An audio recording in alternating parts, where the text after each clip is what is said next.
వస్తారని నేను ఈ టైంలో వస్తారని కల్లో కూడా ఊహించలా. మొన్న నా పుట్టినరోజు అప్పుడు అన్న ఫోన్ చేస్తే మేమిద్దరం నేను హోసన్న ప్రార్థన చేయించుకున్న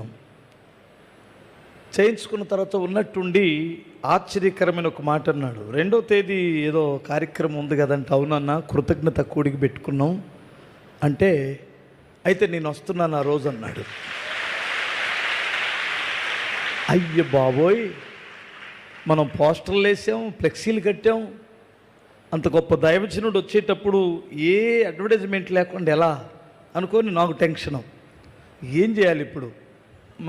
నిన్న ఫోన్ చేసి అన్న కనీసం ఆ రోడ్డు మీద చిన్న ఫ్లెక్సీ కడతాను అంటే, వద్దొద్దు ఆ కార్యక్రమం అలా నడవనివ్వండి, నేను మిమ్మల్ని ప్రేమించి నేను వస్తున్నాను.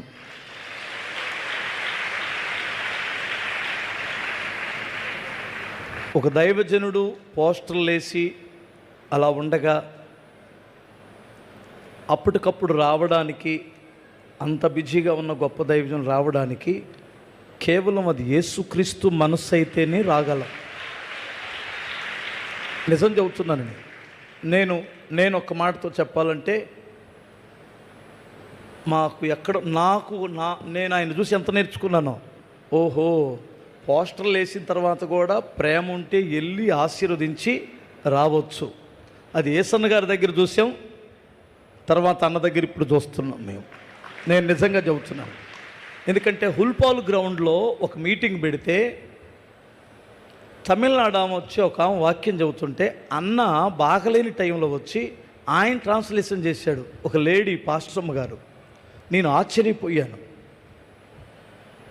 ఎందుకంటే ఆ తగ్గింపు ఉండబట్టే దేవుడు వారిని హెచ్చించారు. ఆ మనసు, అది క్రీస్తు యేసు కలిగిన మనసు. అన్న ఈ సందర్భంలో రావడం నేను ఎంతగానో ఆనందిస్తున్నాను, సంతోషిస్తున్నాను. ఇది మనందరికి కూడా గొప్ప ఆశీర్వాదం. ఇక నేనేం మాట్లాడాల్సింది నాకేం పొగడతలు రావట్లేదు. అన్న వచ్చి ఆయన ఆశీర్వచనాలు పలుకుతారు. అన్న రండి.